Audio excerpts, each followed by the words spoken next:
You can choose a life of ease and comfort, or you can choose a life of service and adventure.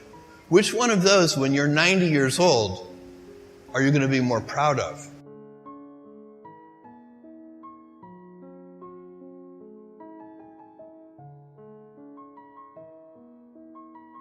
No matter how good we are, we can still be better. You can always be better. Customers have a divine discontent, and they teach you if you listen to customers.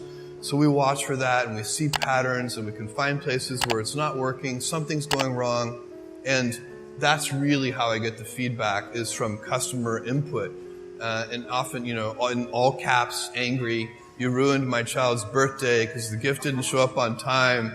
And we take that, and what you really want to do is you take that, it's an anecdote, it's a single example, but you need to find the root cause. What went wrong deep inside the system? How did this happen? Because then you can fix it for everyone, so that particular problem will never happen again.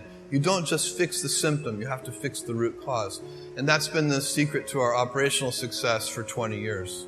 A lot of things that are a waste of time. When you think about your life, I think I often tell people that I work with, if you can get, because people have very high standards for how they want their work life to be, and I said, look, if you can get your work life to be where you enjoy half of it, that is amazing, because very few people ever achieve that. Because the truth is, everything comes with overhead. That's reality. Everything comes with pieces that you don't like. You could be a Supreme Court justice, and there's still going to be pieces of your job you don't like. You can be a university professor, and still going to be, you have to go to committee meetings, and you have to do every job comes with pieces you don't like. And we need to say, that's part of it. And not resent those pieces, or try not to. But also try to minimize them. I tell senior executives, you should have the least stress. There's this weird, I think, false idea that CEOs, I'm a CEO, there's this false idea that CEOs are under the most stress. Well, I look at that, I'm like, why? You're in charge. Why don't you delegate the stress? It's your choice. And so you have to figure out how to set up your life in such a way that you can minimize the things. And I find people don't dislike hard work. What people dislike is being out of control. Like, they can't control their life. They can't control their environment. This happens to me when I get overscheduled. I hate being overscheduled.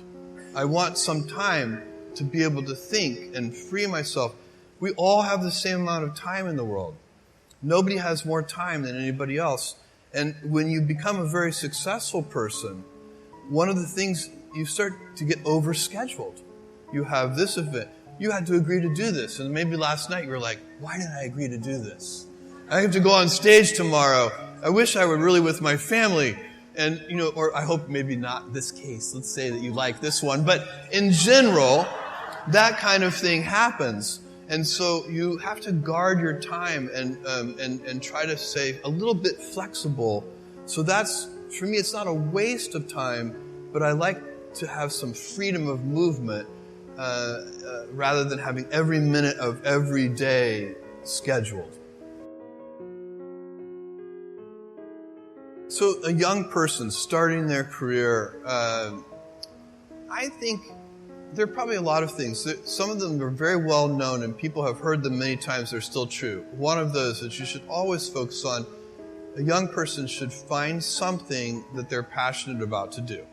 And that's not going to surprise anyone. It's a clear thing to do. It's very hard. If you don't love your work, you're never going to be great at it. I think the other thing I would suggest to any young person, even before they start their career, is to really think about their choices. Because I find young people, and I when I was young, I made this mistake too.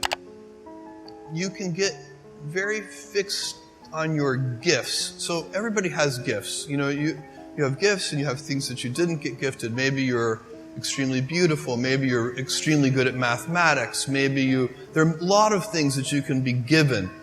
But those things can confuse you because they're not the things that construct your life. It's your choices that construct your life, not your gifts. You can celebrate your gifts. Be proud of them. Be happy of them. Actually, don't be proud of them.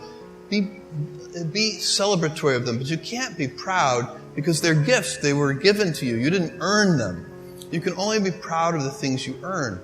And so, as I got older, I started to realize I wasn't proud of my gifts. I was always good at school. School was always easy for me. And I was always proud that I was a great student. I got A's in all my classes. I was good at math, all of that. And I thought that's who I was. But it's not true. Those are the things that are gifts. What was hard for me is deciding to work hard, deciding to use my gifts in certain ways, to challenge myself, to do things that I didn't think I could do, to put myself in uncomfortable situations. I would say to a young person, you can choose a life of ease and comfort, or you can choose a life of service and adventure. Which one of those, when you're 90 years old, are you going to be more proud of? We only have a few principles at Amazon, kind of core values that we go back to over and over again. And if you looked at each of the things that we do, you would see those run straight through everything. So the first one, and by far the most important one, is customer obsession. And we talk about it as customer obsession as opposed to competitor obsession. And I have seen over and over again companies talk about that they're customer focused, but really when I pay close attention to them, I believe they are competitor focused. And that's just a completely different mentality. By the way, competitor focus can work. But I don't think it works in the long run as well as customer focused. For one thing, once you're the leader, if your whole culture is competitor obsessed, it's kind of hard to stay energized and motivated if you're out in front. Whereas customers are always unsatisfied. They're always discontent. They always want more. And so no matter how far you get out there in front of your competitors, you're still behind your customers. So they're always pulling you along. So customer obsession is a deep principle that underlies everything we do. And so the real question for me is, how do you go about maintaining a day one culture? You know, it's great to have the scale of Amazon. We have financial resources. We have lots of brilliant people. We can accomplish great things. We have global scope. We have operations all over the world. But the downside of that is that you can lose your nimbleness. You can lose your entrepreneurial spirit. You can lose that kind of heart that small companies often have. And so if you could have the best of both worlds, if you can have that entrepreneurial spirit and heart while at the same time having all the advantages that come with scale and scope, think of the things that you could do. And so the question is, how do you achieve that? The scale is good because it makes you robust. You know, a big boxer can take a punch to the head. The question is, you also want to dodge those punches. So you'd like to be nimble. You want to be big and nimble. And I find that there are a lot of things that are protective of the day one mentality. I already spent some time on one of them, which is customer obsession. I think that's the most important thing. If you can, and it gets harder as you get bigger. When you're a little tiny company, say you're a 10-person startup company, every single person in the company is focused on the customer. When you get to be a bigger company, you've got middle managers and you've got all these layers, and those people aren't on the front lines. They're not interacting with customers every day. They're insulated from customers.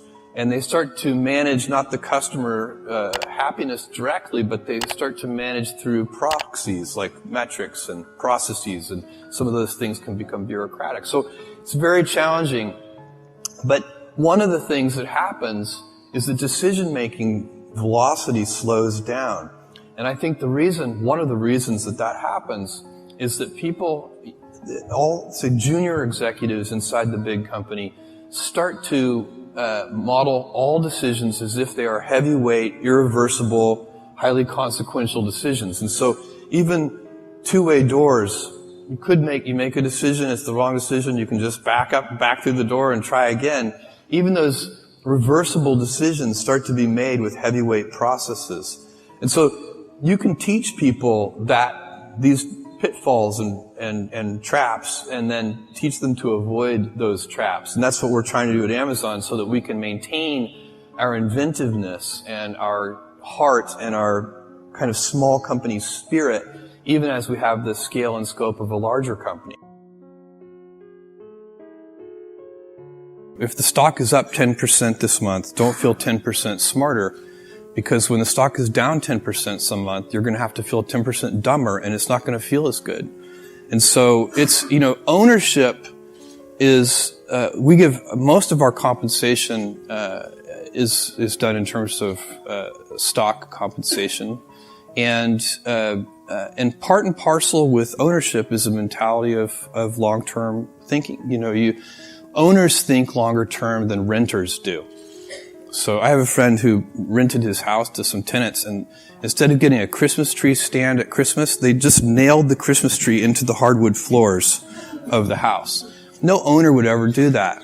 And, but sometimes that's a bad tenant. They're good tenants, but that's a bad tenant. And it's because, this is the same old thing about, nobody ever washed a rental car. And, you take better care of the things that you own, but one of the responsibilities of ownership, and definitely deep inside the Amazon culture, is to think about the fundamentals of the business and not the daily fluctuations in the stock price. There's no information in it. What are you really focusing on? So, I'm focusing on those things that I think make Amazon unusual. Genuine customer obsession. So like every single thing you just mentioned, when our senior executives sit down and review those programs, they're looking for customer obsession. How is it? Second one that we're focused on is invention. We don't like to do Me Too offerings. We'll be inspired by something we see in the world. We're not hermetically sealed, but we want to put our own twist on it. We want to try to do something better for customers that's pioneering. So where is the invention? Why is this going to be better for customers than whatever is serving that need in the world today? And then a willingness to think long term. So I'm very focused on those things, and also the operational excellence, reducing defects at their root. Those are the things. That's the culture of Amazon. It's the habits that we have. Those are the things I'm focused on. And those are the things that all of our senior people are focused on.